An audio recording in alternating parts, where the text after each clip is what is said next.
It's Bottom Line on Your Health with America's most trusted health expert, Sarah Hiner. Welcome back to Bottom Line on Your Health. I'm here with Dr. Max Gomez and Joe and Judy Pauly of collarcom.com, and we're talking about how to survive your hospital stay. 180,000 people die in a hospital each year, but not because they were sick or not because their bedmate was sick, but they die because of mistakes in that hospital.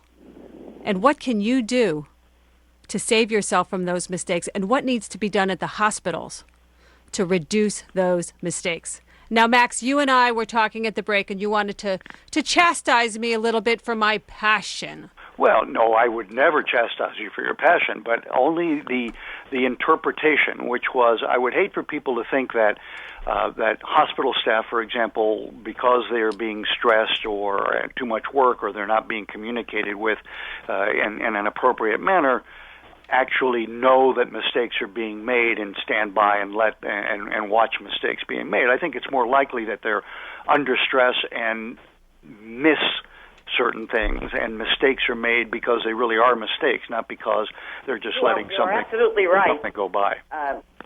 So we agree with that totally. We certainly agree with that. All right, Joe, why don't you... Yeah, I was just one last question. Isn't it the case, too, that now some of the insurers or reimbursers, including, I think, Medicaid, CMS, are saying we're not going to keep reimbursing you for care that ends up being very expensive as a result of mistakes that you've made, so that there's going to be a really pretty significant financial disincentive to making these mistakes, and they'll be incentivized to actually turn around and institute systems to make things better. Yes, that is true. Joe should tell you what he does when he goes in the hospital to be sure to reach everybody on the team. As a patient? When I go in for an operation, and I've had 3 hips and a knee done, and I've had stents and all the rest. Oh, boy. I make sure that everyone is in a positive place. I sing going down the hall. I give everyone a battery charge. I individualize the way I communicate with them. I give everyone a battery charge for their motivational needs, and I tailor it to the personality types. And if I don't know who they are, well, I may never have seen some of the members of the team before, I do a general where I hit 3 or 4, assessing, trying to make sure that I get them. Everyone has a battery charge so that they're up in a positive place and are thinking clearly when they go to operate on me. Okay, Joe, let's translate that again, because I'm not sure that everyone understands the battery charge and the personality types. So at its simplest level, for example, okay, so let me go back at its simplest level so that people can have a few, I'll call it, different tips. At the root, anyone wants to be respected and appreciated, right? Yes. So, but some want to be appreciated for their expertise or for their job, they're having done a good job or working hard, and some are not motivated that way at all. They prefer to be to know, in fact, they need to know that somebody likes them because they're nice people and not for anything that they've done. And does that go by category of worker?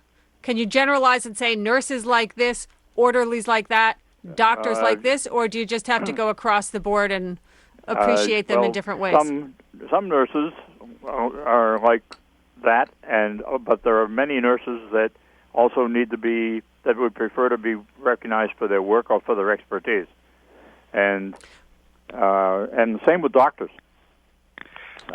Many doctors want to be respected. All right, so let's go back to then. But there are also some who want to have fun. There are others that want to be people want to know that people like them because they're nice people.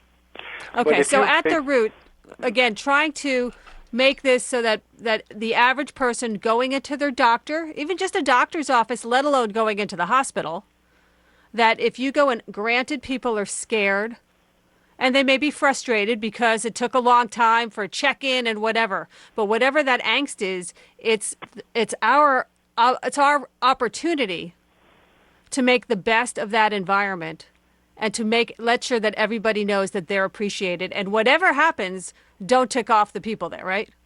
Yes. So say please and thank you. And acknowledge that they're working hard in some way. Is that so that you want them to enjoy and feel comfortable to be with you? Is that right? Yes.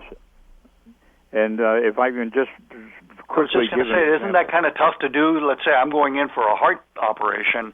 I'm pretty stressed. I'm not sure that I'm in the right sort of frame of mind to be, singing to folks. I'll give you an example. I had stents put in my heart, and the femoral artery, the plug in the femoral artery, popped, and I was bleeding to death. And I lost 5 pints of blood, as a matter of fact, by the time I got to the ER. And I sang. You got 30 seconds, Joe. Go ahead. Okay, I sang. I told the reactor nurse that I was glad that she was my nurse because she cared about her patients. All right, so you got to do it. Make the people at the hospital, no matter what your frame of mind, please, thank you. Acknowledge them as humans. The more you respect them, the more they'll respect you. This is Sarah Hiner.